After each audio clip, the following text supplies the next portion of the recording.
Centre की बात करूं 2024 में जो लोकसभा चुनाव होगा, भाई हमारे बहुत सारे नेता लाइन में हैं। नीतीश कुमार जी हैं, केजरीवाल जी हैं, केसीआर जी हैं, अखिलेश यादव जी हैं, मायावती जी हैं, बड़े बड़े दिग्गज नेता पड़े हैं देश के अंदर। तो मोदी जी का कोई विकल्प हो सकता है? अभी तो नहीं हो सकता, क्योंकि उन्होंने जो काम करके दिखाया है, जो स्कीम लेके आए हैं, जो फॉरेन में उन्होंने अपनी जो इमेज बनाई है, और जो डिफेंस के अंदर उन्होंने बहुत कुछ किया है, तो उसके हिसाब से उनका काम देखा जाए ना। नेशनल इंटरेस्ट को देखें तो नेशनल इंटरेस्ट के हिसाब से बीजेपी आगे आएगी। बीजेपी आगे आएगी। बीजेपी आगे आएगी। और कोई पे ऐसा कुछ काम किया नहीं है उन्होंने। चेंजेस भी होने चाहिए ना। अगर किसी पार्टी ने काम किया तो उसका विजिबल चेंज होना चाहिए, जनता तक आना चाहिए। जब जनता को पता चलेगा तभी उसको वोट देगी। बीजेपी का काम सबको दिख रहा है। जैसे राहुल गांधी जी कह रहे हैं कि भाई जब हम सत्ता में आएंगे हम ही देश को महंगाई से और गरीबी से बाहर निकालेंगे। अब आने कौन देगा? आने कौन देगा? नहीं आ पाएंगे। आएंगे ही नहीं। भारत जो योगी का नाम सुना है? बहुत है। क्या योगी जी के आगे स्टैंड नहीं करते राहुल गांधी? नहीं, उनके सामने तो नहीं हो पाएगा, उनके पॉपुलैरिटी के सामने तो वो नहीं टिक पाएंगे। राहुल गांधी जी नेशनल लेवल के लीडर हैं भाई। हैं, वो तो हैं, लेकिन उनके जो काम, उनकी जो सरकार जो कांग्रेस राजस्थान में है, ठीक है। दूसरा, और ये भाई राजस्थान से है, ये भाई राजस्थान से है। हरियाणा में बीजेपी है। हरियाणा से जैसे आप बॉर्डर से क्रॉस करोगे ना, आपको दिख जाएगी कांग्रेस है, बिना बताए। वहाँ के डेवलपमेंट देख के, इंफ्रास्ट्रक्चर देख के पता चल जाएगा आपको। तो रही बात कांग्रेस की, भाई देखो इस इलेक्शन में तो बीजेपी आ रही है, पूर्ण बहुमत से आ रही है। उसके बाद अगले इलेक्शन में, अगली योजना में खड़ा होगा योगी, देख लेना। लेकिन राहुल गांधी अपनी पार्टी के पूर्व राष्ट्रीय अध्यक्ष रह चुके हैं। देख नेशनल लेवल के फेस है राहुल गांधी जी। नहीं है, वो पैदा हुए इसलिए हो गए। वो उस पार्टी में, इसलिए उधर तो ये क्या है, बेटा माँ वो चलता रहता उनका। उनके अंदर ऐसा कुछ है नहीं कि उन्होंने काबिल हैं वो कि उस हिसाब से बने। उनके अंदर ऐसा कुछ जुनून जो किया हो, उसके बेस पे नहीं लगता कि हाँ भाई कुछ है। हाँ, राहुल गांधी जी के अंदर आप काबिलियत नहीं देखते? टैलेंट अभी अगर काबिलियत होती तो होते मोदी की जगह होते। अगर काबिलियत होती, कांग्रेस टूटती नहीं। अगर काबिलियत होती तो, अगर लीडरशिप, अगर उसमें बता रहे हैं भाई मोदी जी ने जनता को बहला फुसला लिया, 2 बार वोट ले लिया। मोदी जी आपके घर पे आए थे? आपको कब फैलाया फुसलाया? हमारे घर पे आए मोदी जी? नहीं आए। बता रहे झूठ बोल के वोट। अरे विजिबल चेंजेस सबको दिखते हैं कि क्या काम हुआ, क्या नहीं। 370 टूटी है, सबको दिखा है। राम मंदिर बनेगा, सबको दिखेगा। ये सारे विजिबल चेंजेस होते हैं। उसे डिफेंस में देख लो, फॉरेन पॉलिसी देख लो। आज इंडिया के सामने कोई क्यों नहीं आता? फॉरेन पॉलिसी स्ट्रॉन्ग है। मेक इन इंडिया देख लो। अब टाटा ने सेमीकंडक्टर लगा दी गुजरात में, अब वहीं बनेगी तो सारी चीज़ सस्ती भी होंगी, आगे जाके सस्ती भी होंगी। वेट करना पड़ेगा। पहले किसी पार्टी में पूर्ण मतलब विश्वास कर लो, उसके बाद विजिबल चेंजेस आते हैं। ऐसे नहीं होता है कि पार्टी सब कुछ कर देगी। नहीं है ना, ऑयल क्राइसिस चल रहा है। और अभी वो यूक्रेन वाला मैटर हुआ था, वो स्टूडेंट्स को लेके आना, और जो दिखता है करता है वो दिखता है। इससे पहले ऐसे नहीं लगा कि हाँ भाई इंडिया का जो रिप्रेजेंटेशन है ना फॉरेन में, वो बहुत ज़्यादा सुधर गया है। अभी जो न्यूज़, हाँ, मोदी जी के आने के बाद भारत की छवि सुधरी है इंटरनेशनल लेवल पे? नहीं पता आपको? नहीं, मैं आपसे हाँ, सुधरी है, सबको पता है सुधरी है। उसी की वजह से मोदी जी को वोट मिलेगा। धरातल पे भी कुछ नजर आता है। सिर्फ एक चीज़ नहीं होती वोट बैंक के लिए, बहुत सारे फैक्टर होते हैं, ठीक है। और सारे फैक्टर अगर किसी पार्टी के फेवर में हैं तो वो बीजेपी। दूसरा वीटो का भी चल रहा है। लगता है कि इस साल या अगले साल तक वीटो मिल जाएगी अपने को। G20 समिट में प्रेसिडेंसी मिल गई हमें, G8 समिट में प्रेसिडेंसी मिल रही है, परमानेंट मेंबरशिप मिल गई। और क्या चाहिए? इंटरनेशनल लेवल पे अच्छी इज्जत मिल रही है देश को, बाहर देश को रिप्रेजेंट कर रहे हैं, क्या चाहिए और? आपको लगता है कि राहुल गांधी जी आने वाले टाइम में कभी गद्दी पे बैठ सकते हैं? ये तो स्वाभाविक बात है। ये लोकतंत्र की धरती है। जब चुनाव होगा, जनता मतदान करेंगे तो बिल्कुल है कि बैठेंगे। मोदी जी क्यों बैठेंगे? नहीं, जिस तरीके से कांग्रेस का जो ग्राफ रहा है पिछले 10 सालों का अगर आप रिकॉर्ड उठा के देखेंगे, लगभग 90% से ज़्यादा चुनाव हारे हैं कांग्रेस के नेता। तो उस ग्राफ के हिसाब से आपको लगता है कि कांग्रेस पार्टी दोबारा सत्ता में आ सकती है?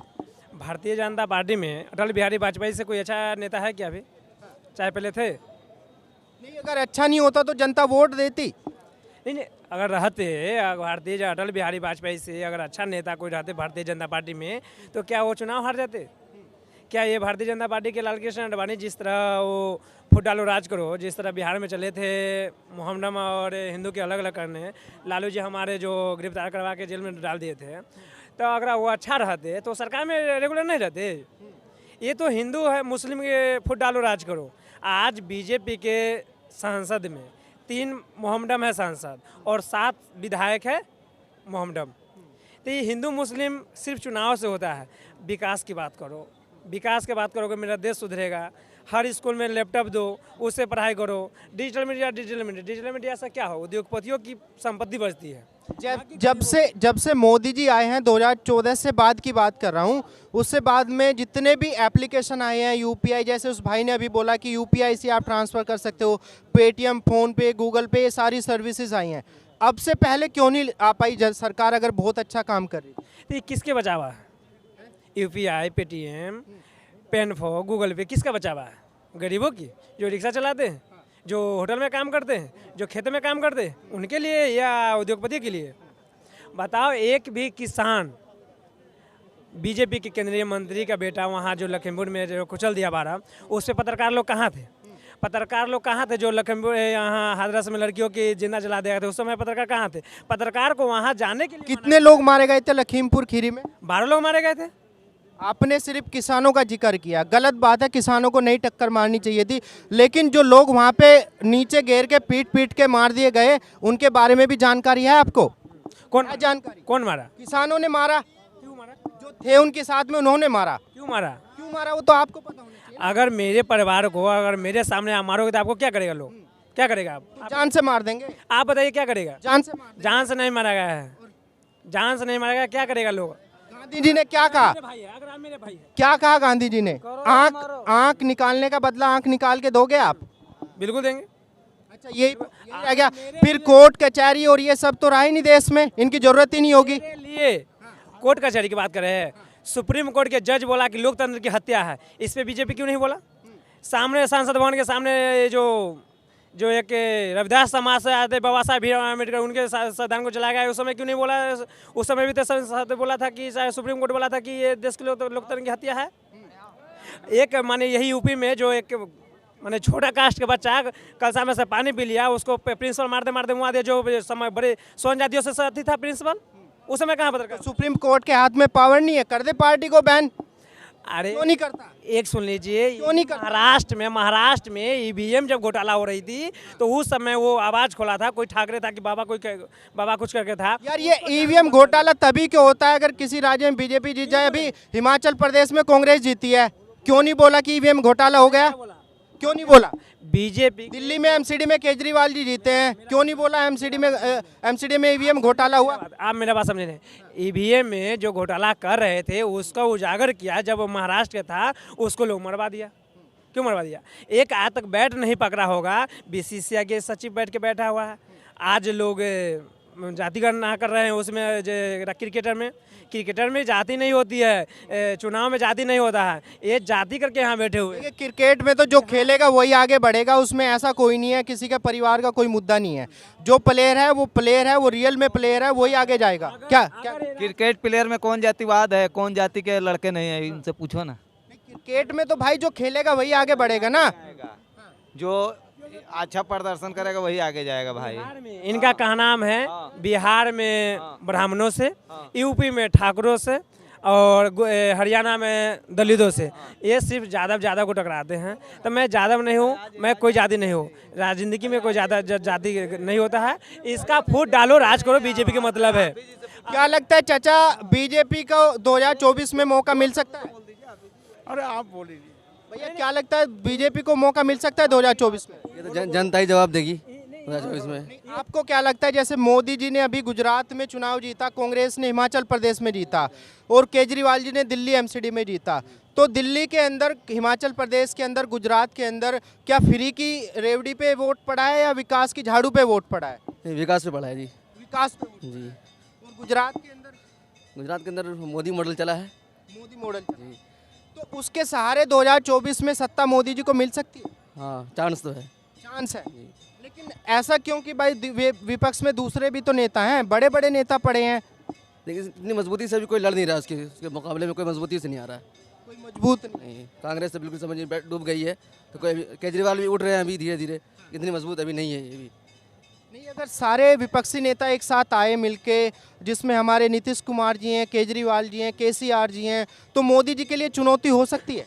हाँ, अगर सारे मिले तो हो सकती है, सारे अगर एक साथ मिल जाए तो हो सकती है चुनौती। लेकिन 2019 में भी आए थे।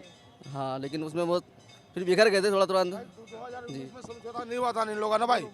अभी 2024 अभी दिल्ली दूर है, 2024 आने दो, सत्ता परिवर्तन जरूर होना है, होके रहेगी, ओके रहेगा। बिल्कुल होके रहेगा। ऐसा क्यों लगता है? बस सबके अपनी सोच है मेरा भाई।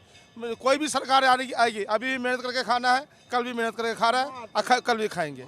ठीक है ना, किसी कोई राजनीति में कोई से करने रहा हूँ, सत्ता परिवर्तन जरूर होगी और होके रहेगी। लेकिन आपने बोला सत्ता परिवर्तन होगा, होना भी चाहिए, पर लेकिन लगता क्यों है आपको ऐसा? सबकी अपनी अपनी सोच है भाई। एक ही बंदा तो आपको लगा होगा कि आपने बोला। हमने भाई तो कोई जाति पर निकालो नहीं, कुछ नहीं कर रहा हूँ मैं। एक ही आदमी के हाथ में देश नहीं देना चाहिए ना। सत्ता परिवर्तन हम एक दूसरे को फिर मौका देना चाहिए मेरे भाई। एक ही हर किसी को, आप ही को हमेशा आपको न्यूज पे 5 साल रखेंगे, 6 साल रखेंगे, हमेशा बार बार आपको न्यूज पे। लेकिन प्रधानमंत्री का पद ऐसा तो है नहीं कि भाई सबको थोड़ा थोड़ा बांट दो, 2-2 दिन के लिए सबको बिठा दो।